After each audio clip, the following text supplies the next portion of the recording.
Assalamualaikum warahmatullahi wabarakatuh.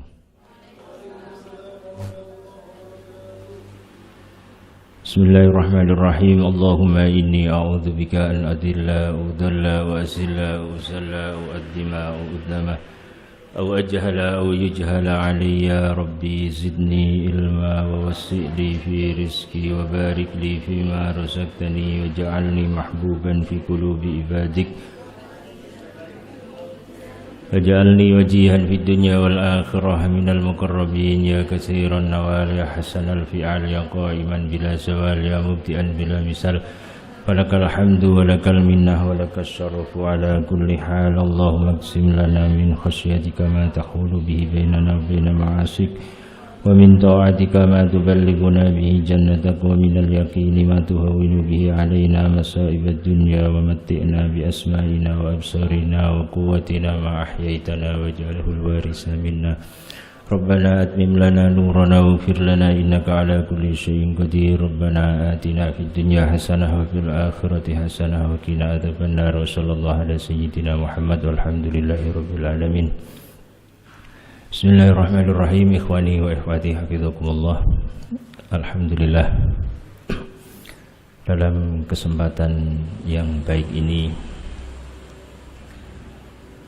kita masih diberi pertolongan sama Allah Subhanahu wa taala. Dalam kesempatan yang baik ini marilah kita belajar bersama-sama,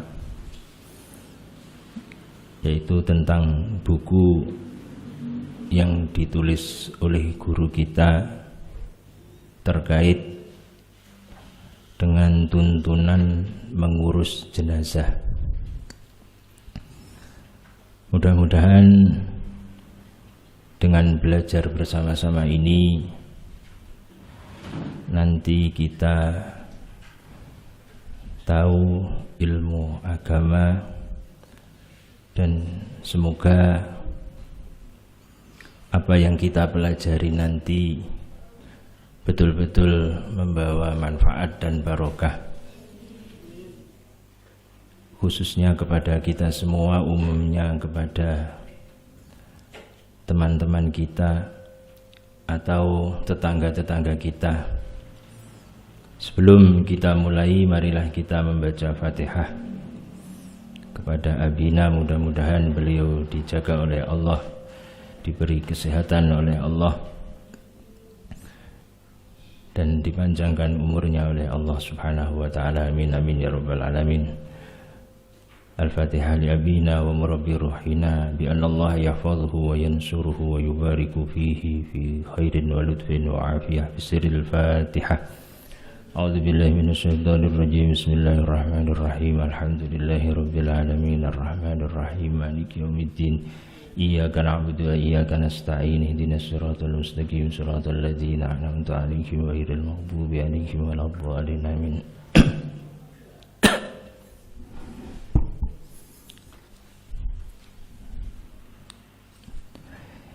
Ini sebenarnya panitia ini agak keliru nyuruh saya ini. Sebenarnya itu nyuruh Pak Mudin enaknya, yang biasa mengurus jenazah hampir tiap minggu, mungkin hampir kalau musim kayak gini corona hampir tiap hari ngurusi jenazah.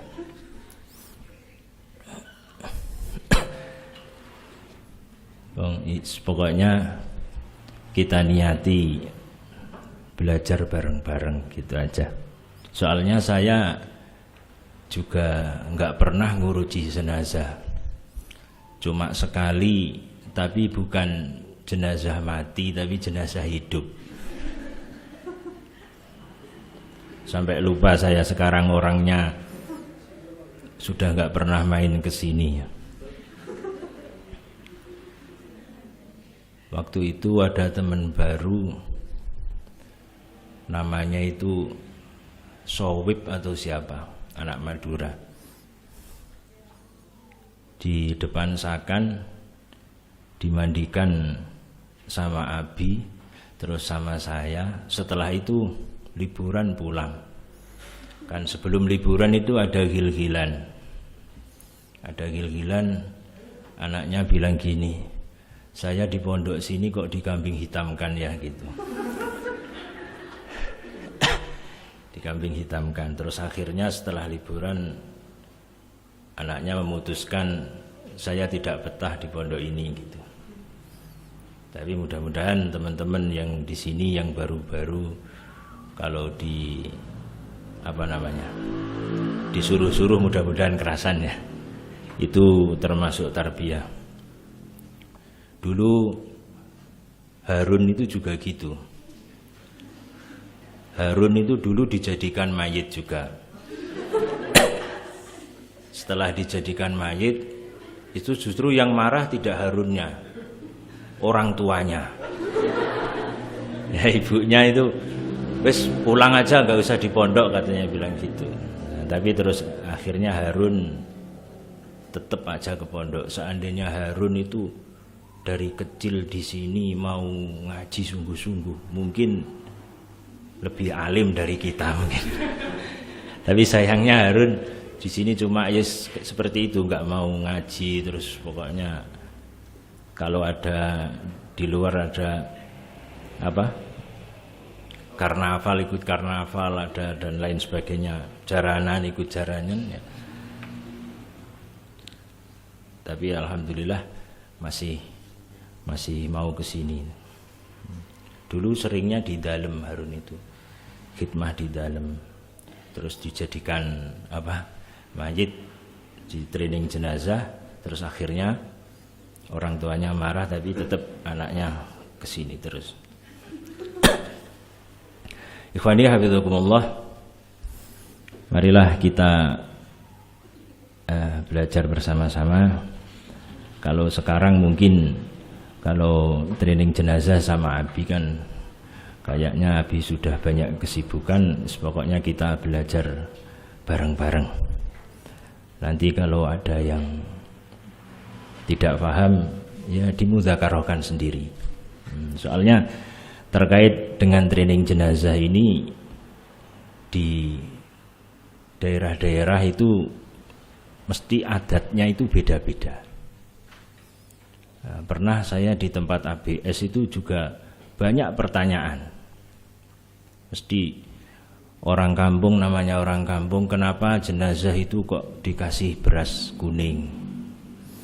Ya, itu mungkin adat, mungkin di kitab juga tidak ada atau lain sebagainya. Paling tidak kita ya tahulah, mungkin pernah mudzakarah. Ya nanti ada apa tidak, kalau di kitab tidak ada ya kita sampaikan tidak ada, kalau di kitab ada ya mungkin ada beberapa pendapat ya kita sampaikan. Tapi buku yang ditulis oleh Abi ini tidak menerangkan masalah yang seperti itu, tapi ini menerangkan yang pokok-pokoknya saja, seperti mengiring jenazah, mengantar jenazah itu baiknya di depan apa di belakang. Nah, itu kan ulama juga berbeda pendapat. Kalau setahu kita itu mungkin ngiring jenazah itu jenazahnya di depan apa di belakang? Apa di tengah?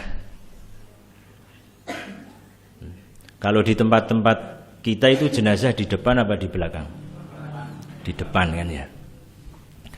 Itu kalau ada yang menerangkan juga jenazah itu sebaiknya di belakang, yang nganter itu di depan. Ada juga pendapat yang mengatakan jenazah di depan, yang nganter di belakang. Itu kan namanya perbedaan.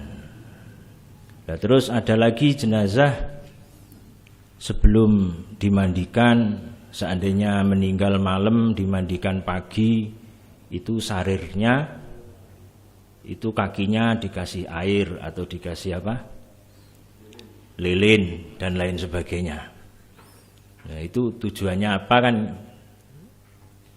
Itu paling tidak ya mungkin nanti MKM Tarbiyah mengajak teman-temannya mudzakarah gitu ya. Biar nanti kalau di masyarakat waktu ABS atau waktu apa ada pertanyaan bisa menjawab. kadang dikasih lilin. Kalau dulu pakai yang minyak tanah itu apa? Uplik. Kalau sini apa? Cempluk. Nggak tahu apa itu namanya itu. Nah, katanya kakinya Sarir itu dikasih air sama mangkok itu biar jenazahnya nggak dimakan semut, katanya seperti itu. Katanya itu. Tapi wallahu alam itu ada tuntunannya atau tidak. Terus nanti ya bungkus jenazah itu nanti terserah, kadang ada yang diposisikan tangannya gini, apa? Sedekap atau irsal, nggak usah disedekapkan. Nah, itu mungkin perbedaan di masyarakat. Terus mengikat jenazah kalau umumnya di tempat-tempat kita itu mungkin 3 tali, atas kepala, tengah, dan bawah kaki. Nah, nanti di bukunya yang Abi ini mungkin sampai 5 kali. 5 tempat. Atas, tangan, pantat, lutut, bawah. Nah, itu aja tidak seperti itu. Kalau memang masih kurang bisa 7 ikatan. Kalau masih kurang 9 ikatan. Kalau masih kurang ya 11 enggak apa-apa. Ini wallahu seperti itu. Nah, alasannya kenapa? Ya masa nanti biar malaikat kalau mau menanyain di kubur melepasnya sulit. Nah, gitu. Ya, tidak seperti itu. Nah, makanya kita belajar bareng-bareng, ini mungkin yang pokok-pokoknya aja. Terus nanti terkait yang lainnya, soalnya di masyarakat itu sudah umum kalau jenazah dimasukkan ke liang lahat, setelah itu ada azan, terus ada iqomah, terus ada juga talqin dan lain sebagainya. Nah, ini hukumnya gimana? Nanti di masyarakat itu mesti banyak pertanyaan. Waktu saya ditanya aja, saya juga nggak bisa. Soalnya saya juga nggak pernah memasukkan ngurus jenazah terus memasukkan ke liang lahat, terus azan qomat, saya juga nggak pernah. Pak, itu kok memang ada benar atau tidak? Lafat qomat kot qomatil kiamah. Wah, saya juga nggak pernah dengar ada qomat kot qomatil kiamah. Terus kok jenazah itu kok hayya ala sholah itu, masa jenazah juga disuruh sholat, Pak? Ini mungkin nanti dimudzakarahkan juga yang seperti itu ya. Ikhwan juga mudzakarah sendiri. Ada enggak memang lafadznya qomat untuk mayit itu kot qomatil kiamah? Soalnya kita tahu Abi di sini itu selalu menjaga menjaga lafadz hadis.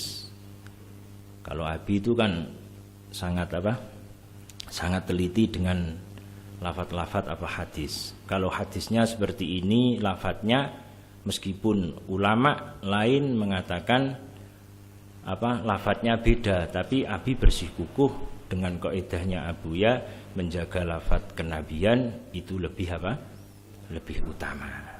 Nah, itu makanya sampai doa iktidal itu aja kadang kalau kita pas ngaji, oh ini ada doa baru, langsung suruh menghafalkan sama Abi. Pernah ngaji Ibanatul Ahkam, ada sami Allahu liman hamidah rabbana lakal hamdu mil'us samawati wal ardi wa mil'u ma syi'ta min syai'in ba'du ahaqqu ma qalal abdu wa kulluna laka abdun Allahumma la mani'a lima a'taita wa la mu'tiya lima mana'ta wa la yanfa'u dzal jaddi minkal jadd. Nah, jadinya doa iktidalnya panjang. Jadi sami Allahu liman hamidah rabbana lakal hamdu mil'us samawati wal ardi wa mil'u ma syi'ta min syai'in ba'du ahaqqu ma qalal abdu wa kulluna laka 'abdun Allahumma la mani'a lima a'taita wa la mu'tiya lima mana'ta wa la yanfa'u dzal jaddi minkal jadd. Terus sujud. Tadi dulu Abi itu kalau ada teman-teman yang salah itu langsung ditegur gitu. Kalau sekarang kan mungkin yang negur teman-temannya. Dulu ada teman juga sholat subuh itu nggak pernah kunut. Setelah salam langsung ditanya Abi, "Hei Imam, kamu tadi tidak kunut itu lupa atau sengaja?" "Lupa, Bi." "Kenapa nggak sujud sahwi?" Diem semua. Nah itu. Terus lagi sampai wiridan itu dulu kan nggak boleh keras, nggak boleh pelan. Nah sekarang kan kalau zuhur asar sirri, maghrib isya subuh jahri, tapi nggak begitu banter, sedengan. Dulu satu persatu itu dikasih mic, disuruh nyoba astagfirullah sama bi terlalu banter, terlalu kenceng, terus pelan lagi astagfirullah. Terlalu pelan, yang sedengan astagfirullah, yaitu sedengan. Disuruh nyoba satu-satu. Pakai wala tajhar bisolatika wala tukhafid baina dzalika sabila. Nah itu disuruh nyoba satu-satu kayak gitu.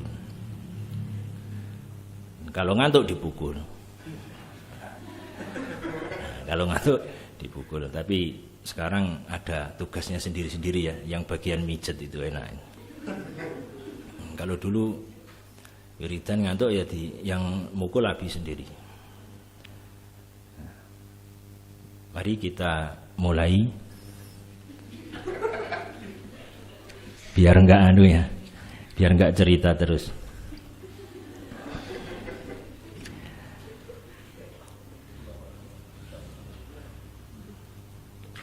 Langsung kita baca pendahuluan. Kan bawa kitabnya semua kan ya. Pendahuluan sebagaimana disyariatkan Allah Subhanahu wa taala bahwa dalam kehidupan bermasyarakat ada hak dan kewajiban di antara anggota masyarakat yang harus dipenuhi. Baik dia sebagai individu maupun sebagai anggota masyarakat.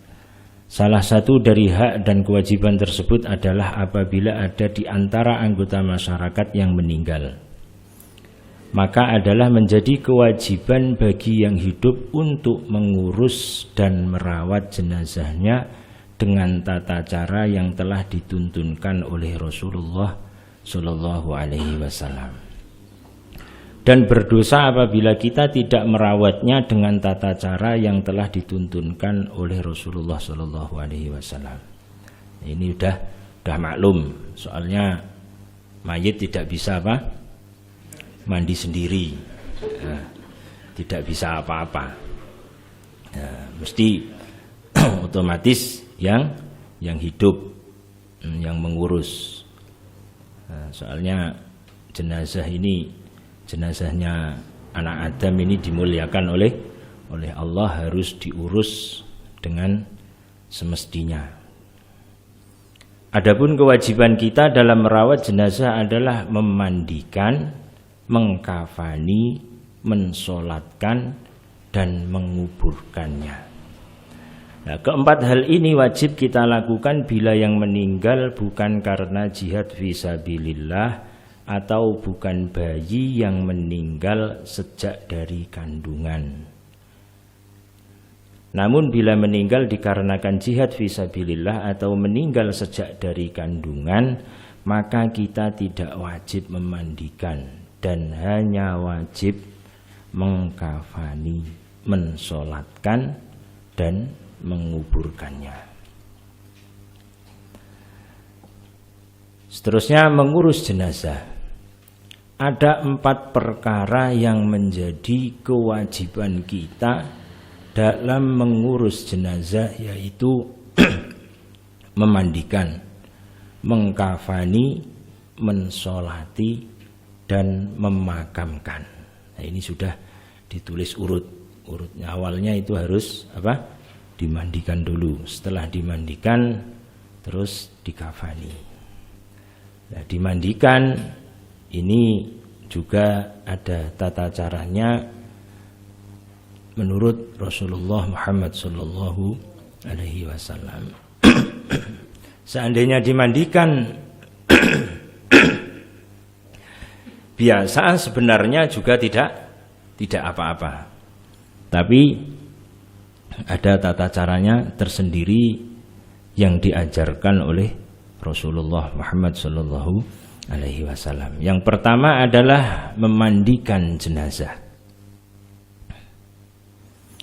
Dalam memandikan mayit paling tidak ialah dengan meratakan air pada seluruh badannya. Dan yang paling sempurna ialah membasuh sawuaten atau jalan muka dan belakang, kubul dan dubur. Itu pertama seperti itu.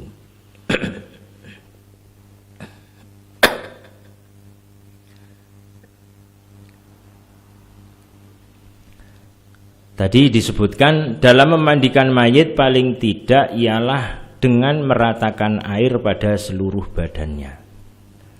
Nah, ini seandainya tidak diceboi dulu gimana? Gimana kalau tidak diceboi dulu mayitnya? Pokoknya kalau sah apa tidak, seandainya mayit dimandikan langsung dicemplung. Nah, cemplung noneng kali atau di laut, sah apa tidak? Yang penting rata airnya, sah apa tidak? Sah kan? Sah. Seperti halnya kita wudhu nyelam di kolam renang. Nah, setelah nyelam baru niat wudhu, sah apa enggak? Sah. Itu wudhu. Nanti kalau wudhu kan ada tartib, ada mualah dan lain sebagainya. Nah, kalau wudhu ada tartib. Seandainya kita wudhu terus disiram oleh orang 4 bareng, itu kalau di fikih kan yang sah cuma mukanya aja. Seandainya kita gini, nah, yang satu nyiram muka, yang satunya nyiram tangan, yang satunya nyiram tangan lagi, yang satunya nyiram kaki, dihitung 1, 2, 3, pior gitu. Itu wudhunya sah apa tidak? Enggak sah kan? Yang sah cuma mukanya aja. Karena kenapa tidak sah? Karena tidak ada tartib.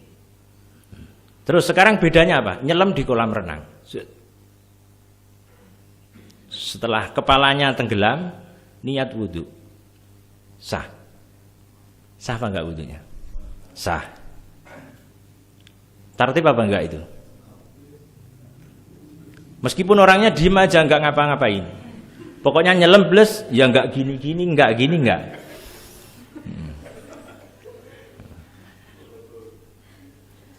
Sah, karena ada tartib. Tartib yang sifatnya tartib takdiri atau tartib yang secara kilat, yang secara cepat. Nah, kita teruskan. Dalam memandikan mayit paling tidak ialah dengan meratakan air pada seluruh badannya. Dan yang paling sempurna ialah yang pertama membasuh sawuaten, jalan muka dan belakang, kubul dan dubur. Jadi mayitnya harus diceboi dulu. Yang kedua menghilangkan kotoran dari hidungnya. Dia Pak no iki jenenge. Jangan disedot ya. Nah, kalau nyedotnya pakai alat mungkin nggak apa-apa, tapi kalau disedot pakai apa? Mulut ya. Nah, jangan. Pokoknya dihilangkan kotoran-kotoran yang ada di hidung. Setelah itu urutannya yang ketiga adalah setelah diceboi terus dihilangkan kotoran yang ada di hidungnya. Setelah itu mewudukannya. Ini memang urutannya itu hampir persis dengan orang yang mau mandi janabah. Orang mau mandi janabah itu kan disunatkan membasuh sau'aten dulu. Setelah itu disunahkan untuk wudhu dulu. Setelah itu baru mandi. Seterusnya yang nomor 4, menggosok badannya dengan daun bidara. Nah, ini kan membutuhkan. Nah, yang nomor 3 membutuhkan. Tapi kadang yang terjadi di masyarakat itu bukan diwudukan dulu, tapi dimandikan. Setelah dimandikan baru diwudukan. Seperti itu ya. Nah, tapi urutannya yang benar itu diwudukan dulu. Setelah diwudukan baru dimandikan. Tapi yang terjadi di masyarakat itu banyak wis pokoknya diadusi, setelah itu baru diwudukan.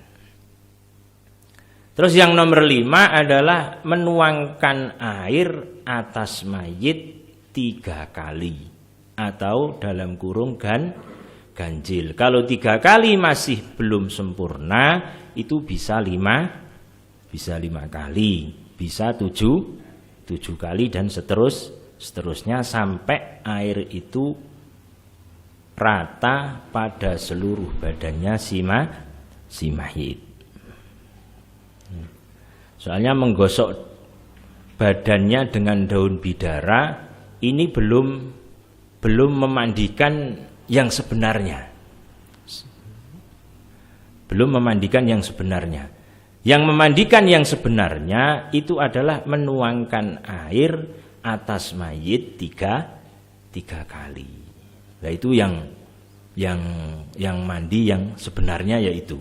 Soalnya kalau di masyarakat itu kan kadang sabun ya.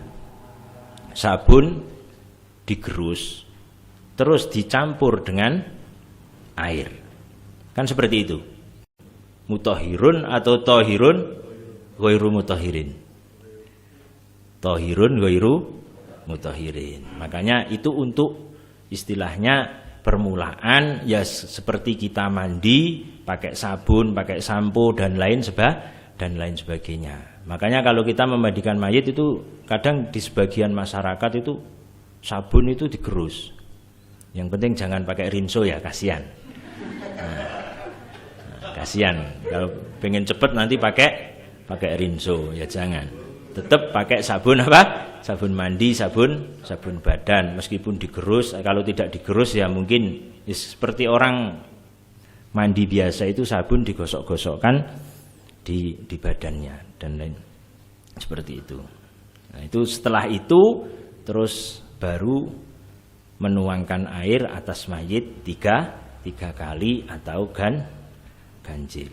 Seterusnya sekarang kaifiyah atau cara memandikan mayit. Mayit diletakkan pada tempat mandi dengan menelentangkan kakinya ke arah kiblat dan kepalanya lebih tinggi daripada kakinya. Seperti gambar nomor 1. Jadi ujung kaki itu di arah kiblat, kepala di timur, terus dikasih apa? Dikasih bantal atau apa?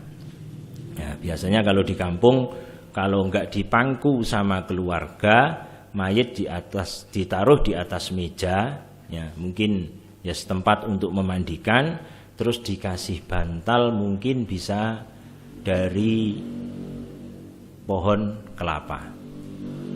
Apa pohon kelapa? Namanya apa kalau di sini? Kalau di tempat saya namanya gedebok. Apa bahasa Jawanya? Kok glugu? Kalau glugu pohon Pohon pisang kok pohon kelapa. Nah, pohon pisang. Kalau pohon kelapa namanya glugu, betul. Nah, apa pohon pisang. Jadi pohon pisang dipotong terus biar kepalanya itu nempelnya enak itu apa? dilubangi gitu ya. Nah, itu pakai pohon pisang. Kalau mungkin di lain tempat sudah disediakan tersendiri. Seterusnya mayit dimandikan dalam keadaan tertutup auratnya dengan kain ataupun yang lain. Ini cara-caranya seperti itu. Jadi yang pertama tadi, mayit diletakkan pada tempat dengan menelentangkan kakinya ke arah kiblat dan kepalanya lebih tinggi daripada kakinya. Terusnya mayit dimandikan dalam keadaan tertutup auratnya.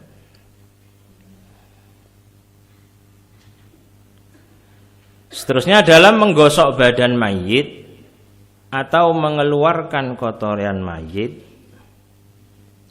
al-ghosil, orang yang memandikan sebaiknya menggunakan tangan kirinya yang diselubungi dengan kaos atau sarung tangan atau yang lain.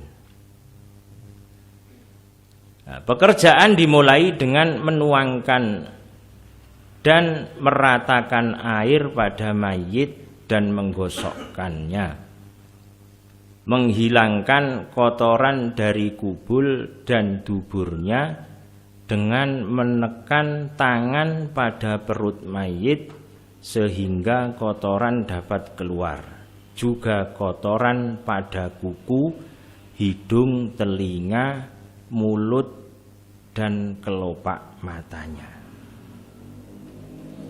Nah, ini kayak memandikan anak bayi. Ya, kalau kita memandikan anak bayi itu kan pokoknya semua dibersihkan. Nah, ini caranya dengan melihat gambar nomor 3 dan nomor 4. Terusnya nomor 5. Ini caranya. Jadi tangan kanan itu memegang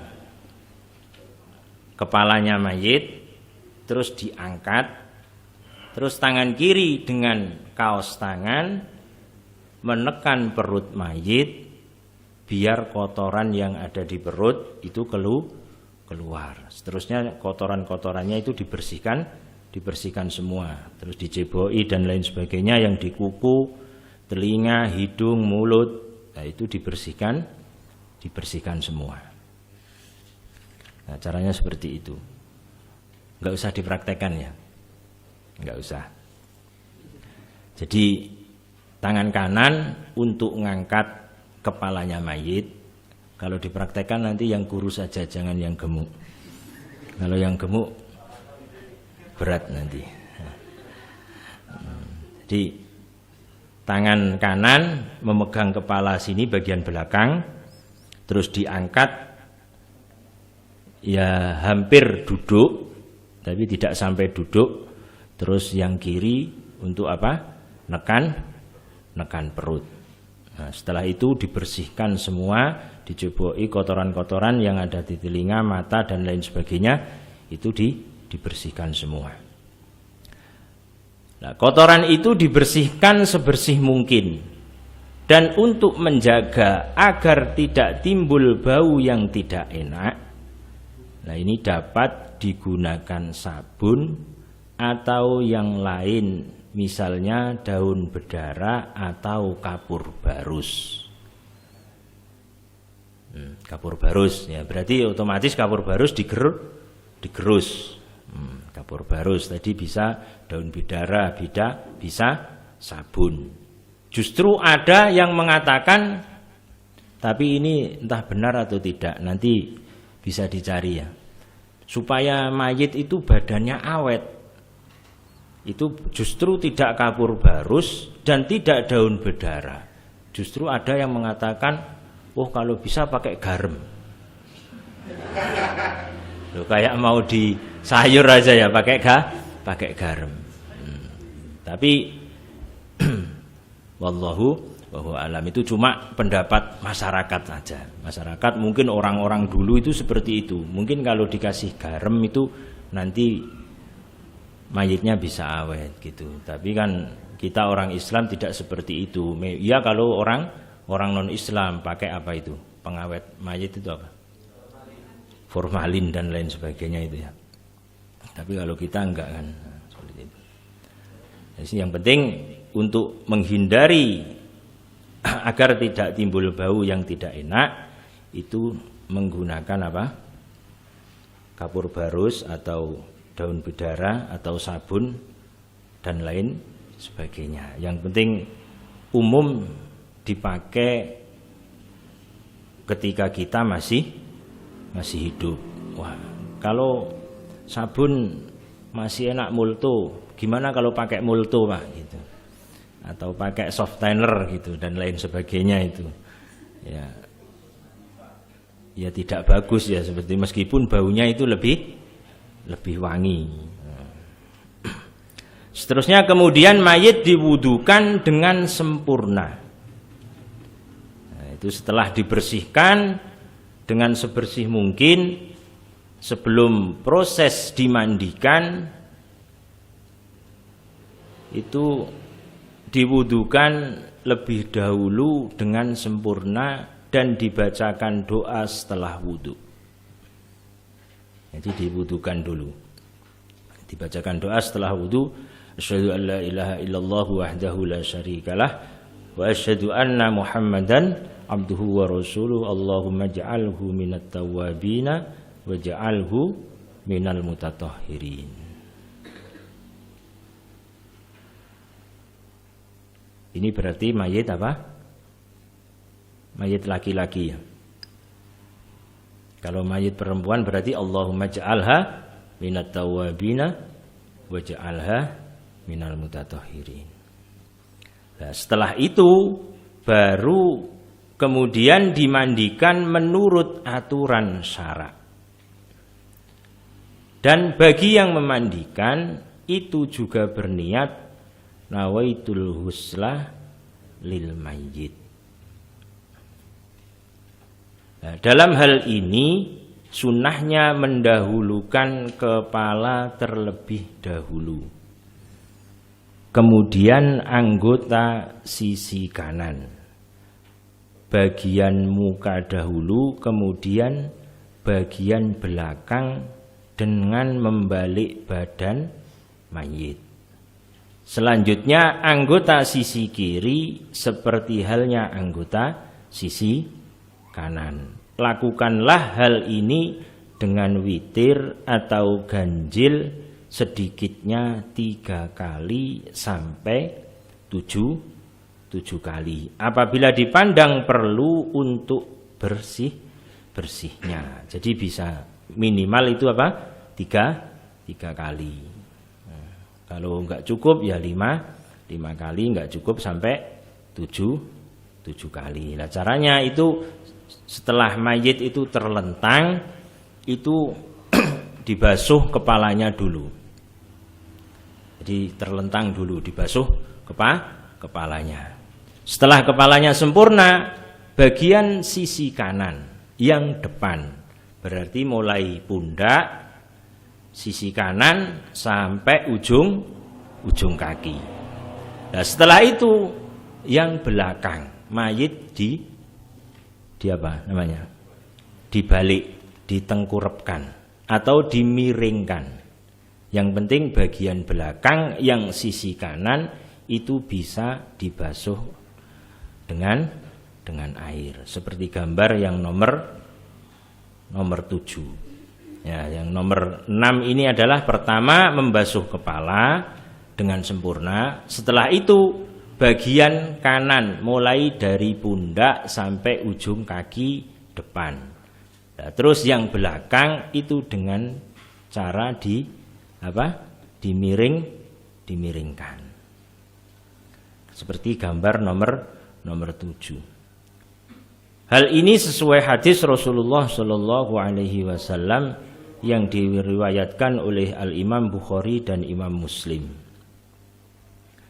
Wa an Ummi Atiyah radhiyallahu anha qalat dakhala alaina an-nabiy sallallahu alaihi wasallam wa nahnu nughassilu ibnatahu faqala aghsilnaha salasan au khamsan au aksara min dzalika in ra'aitunna dzalika bima'in wa sidrin wa ja'alna fil akhirati kafuran au syai'an min kafurin falamma faraghna adzannahu fa'alqa ilaina hikwahu faqala ashirnaha iyyahu muttafaqun alaih.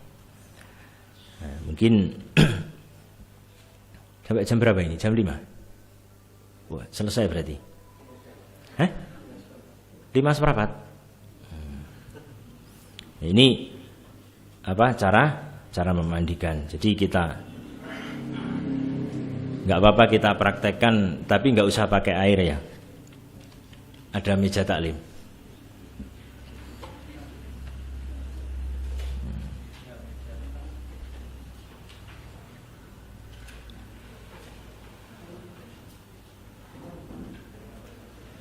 Kalau dulu teman yang nggak kerasan itu soalnya dimandikan pakai air, jadi nggak kerasan. Loh, ke sana, kiblatnya kan sana. Nah. 4 aja 4. Nah, udah gitu. Bantalnya di timur. Udah siapa mayitnya?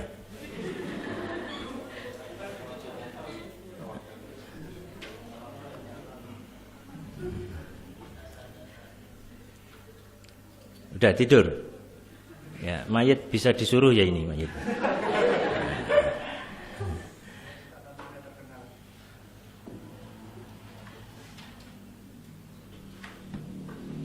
Ini dan praktekin dan.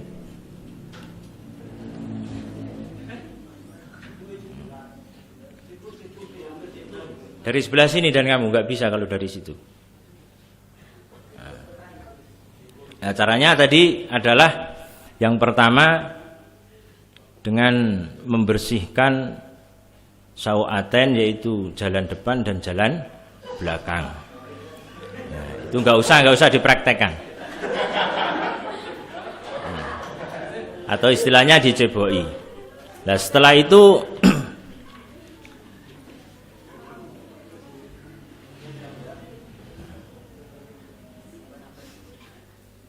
semua yang ada di hidung, ya kotoran-kotoran di hidung, nggak apa-apa dan dibersihkan hidungnya.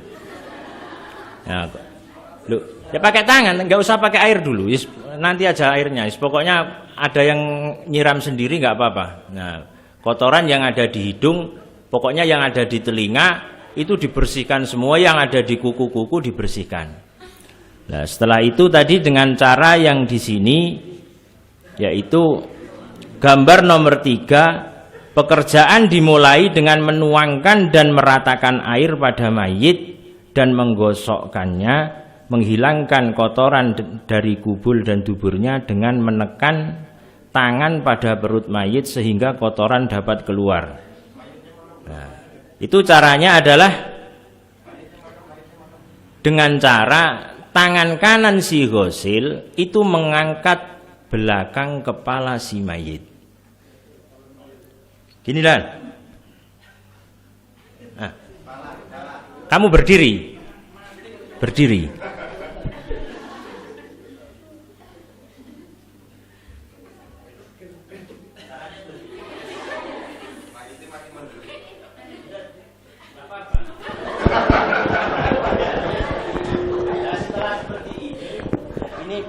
Perut si mayit ditekan dengan tangannya yang memandikan yang sudah dibungkus dengan kaos tangan. Itu kalau si ghosilnya orangnya mungkin jijik kena kotoran si mayit. Kalau memang nggak jijik nggak apa-apa, nggak usah pakai bungkus. Mungkin itu anaknya sendiri atau orang tuanya sendiri, seandainya nggak dibungkus tangannya juga nggak apa-apa. Ini perutnya ditekan nggak apa-apa. Ditekan terus diurut ke bawah. Kalau kalau tukang urut itu biasanya ngurutnya kan dari bawah ke atas ya. Tapi kalau ngurut mayit ini dari atas ke bawah. Nah, setelah ini terus sudah tadi ya. Terus pakai sabun dan lain sebagainya. Setelah itu terus baru diwudukkan. Setelah bersih diwudukkan ya. Nah, setelah diwudukkan baru dimandikan. Nah, caranya seperti itu. Setelah diwudukkan, dipraktek, dimandikan. Kalau digambar itu kan pakai apa? Pakai selang ya. Enggak apa-apa pakai selang, gini enggak apa-apa. Pakai cibuk juga enggak apa-apa. Pakai cibuk juga enggak apa-apa. Nah, itu di cara memandikannya. Tadi kan yang sudah dengan sabun dan lain sebagainya sudah. Jadi dari awal tadi membersihkan dengan apa? Perutnya dan lain sebagainya itu sabunnya dicampur dengan daun bidara atau dengan sabun, sampo. Nah, itu awal tadi. Setelah itu masih terlentang baru dimandikan yang menurut apa? Menurut syarat. Yaitu pertama 3 kali basuh kepala. Nah, setelah itu baru yang bagian kanan. Dari sini dibasuh 3 kali. Nah, gini. Setelah itu mayit dimiringkan untuk yang belakang. Nuruto. Nah, setelah itu baru ambil air terus apa yang belakang. Setelah itu diterlentangkan lagi. Bagi yang bagian kiri 3 kali. Bisa 5 kali, bisa 7 kali. Setelah itu yang bagian belakang. Yang bagian belakang. Udah cuma gini aja. Kalau nggak pengen repot, ya langsung dicemplungin gitu aja. Udah Man, turun dulu Man.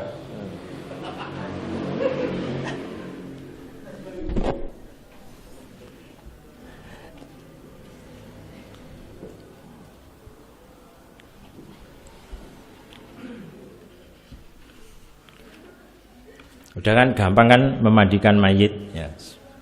Nggak protes mayitnya, yang penting nggak protes. Nah, waktu dimandikan nggak protes. Nah, itu kalau diterlentangkan di meja. Mungkin kalau yang lebih enak lagi, yang umum di masyarakat kan biasanya keluarganya itu untuk penghormatan terakhir biasanya di pangku. Nah, biasanya yang mangku itu bisa orang 3, orang 4. Nah, itu tambah bisa membantu. Yang penting apa? Masih keluarga. Kalau orang lain justru tambah tidak boleh, haram ya kalau tidak mahramnya. Itu adalah diwudukan dulu baru dimandikan. Setelah itu adalah setelah dimandikan, seterusnya yang bab kedua adalah kaifiyah mengkafani jenazah. Disunahkan dalam mengkafani mayit laki-laki dengan 3 lapis dan mayit perempuan dengan 5 lapis atau 2 lapis kain pembungkus ditambah khumar, mukena atau penutup kepala, gamis semacam baju, dan izar yaitu sarung atau kain bawah. Berarti 5 itu bukan kok yang sempurna 5 terus ditambah lagi. Kalau perempuan mukena, terus gamis, terus sarung, jadinya 8 nanti ya. Ya, ternyata tidak seperti itu. Nah, pada saat membungkus mayit, kaki mayit menghadap ke arah kiblat. Berarti sama dengan memandikan. Kemudian meletakkan kapas pada persendian dan pada anggota badan yang mempunyai lubang seperti hidung, telinga, dan yang lainnya. Langkah selanjutnya adalah meletakkan tangan kanan di atas tangan kiri. Berarti gini, kayak sholat. Nah, seandainya meletakkannya itu kayak kaifatu soli, beberapa riwayat itu boleh apa tidak? Itu namanya pertanyaan ya, yang ada yang gini, ada yang gini, ada yang gini ya. Enggak apa-apa, boleh-boleh saja. Justru ada juga pertanyaan, kalau tidak diginikan gimana Pak hukumnya? Boleh apa tidak gini berarti? Apa? Di apa namanya? Di bahasa Indonesianya irsal itu apa? Dilepas. Ya, dilepas. Itu ada juga yang mengatakan kalau di fikih itu boleh. Langkah selanjutnya adalah meletakkan tangan kanan di atas tangan kiri, memberikan semacam wangi-wangian pada lapisan dengan catatan menghindari bahan yang mengandung alkohol. Jadi kain kafannya setiap lapis itu dikasih apa? Wewangian atau minyak yang tidak mengandung alkohol. Kenapa? Kenapa enggak boleh? Kenapa Pak nggak boleh gitu? Kalau ditanya orang terus gimana jawabnya? Kenapa nggak boleh? Loh, ini saya juga tanya ini, kenapa nggak boleh? Hah? Kenapa nggak boleh? Ya mungkin alkohol itu najis nggak? Kalau sedikit enggak Pak, kalau banyak najis kan begitu. Ada yang gitu mungkin ya. Najis enggak alkohol? Alkohol itu memabukkan enggak? Memabukkan gitu.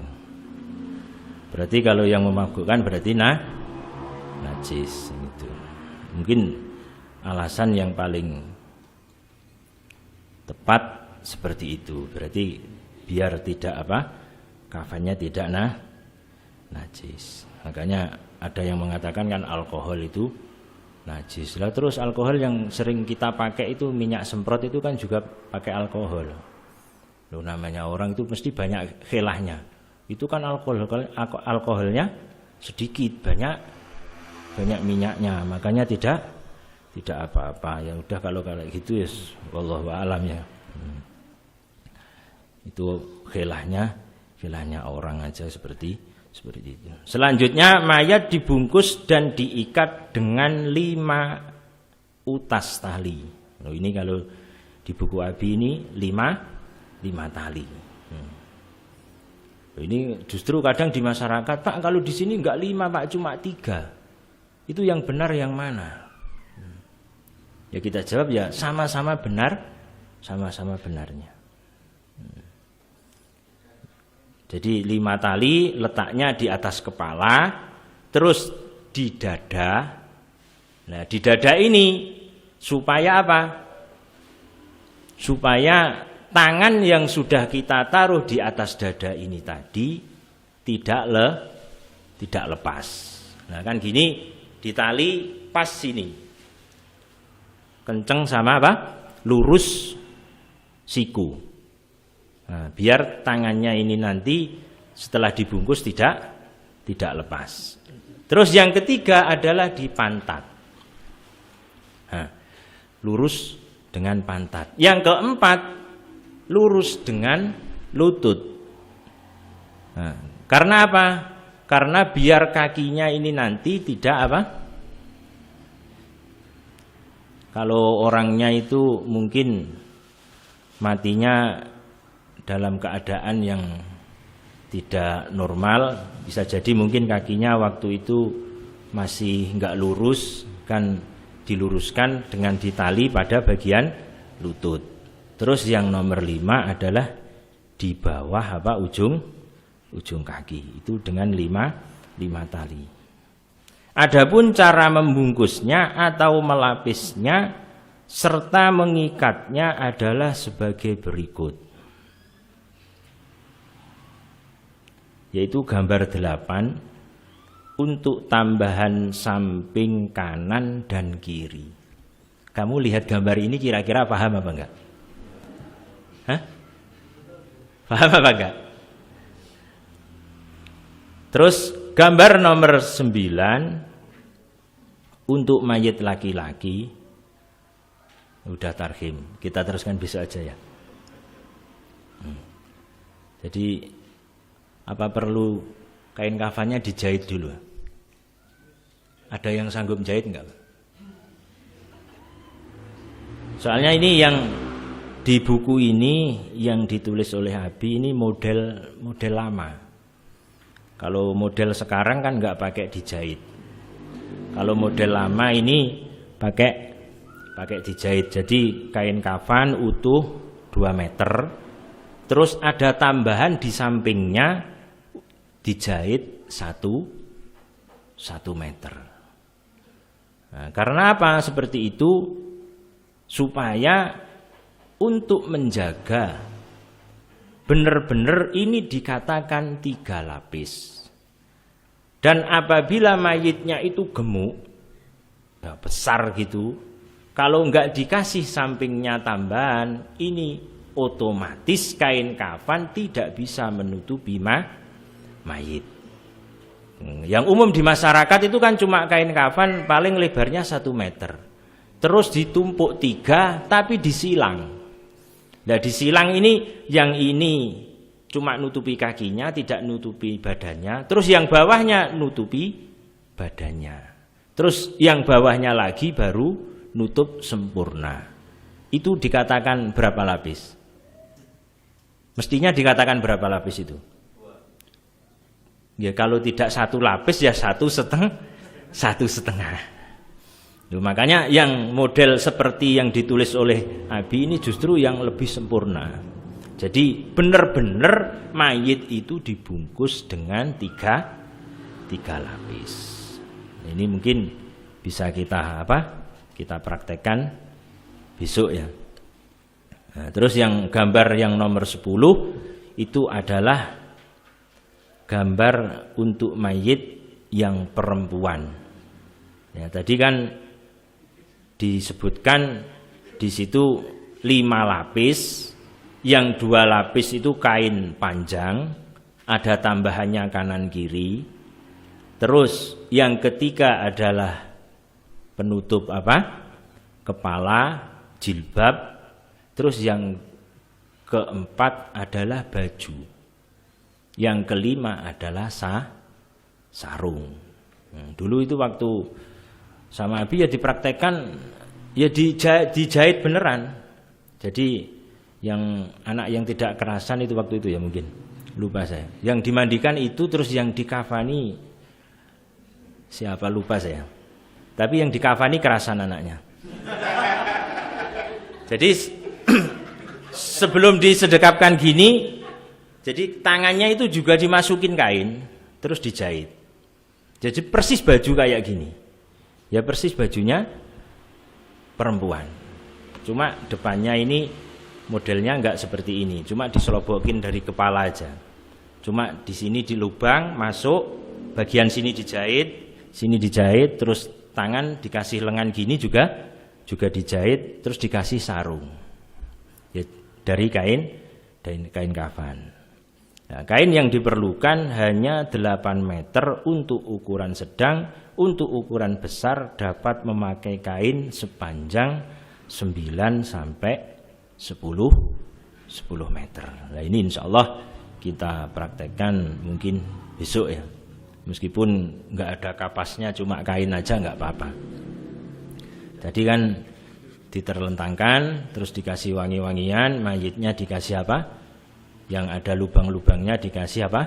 Kapas dan persendiannya. Jadi hidung, mulut, terus mata, telinga, lutut, pokoknya yang ada lubangnya dan persendian itu dikasih apa? Kapas.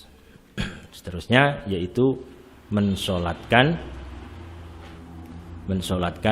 jenazah. Subhanakallahumma bihamdik, Asyhadu an la ilaha illa anta astaghfiruka wa atubu ilaik. Walhamdulillahirabbil alamin. Wassalamualaikum warahmatullahi wabarakatuh.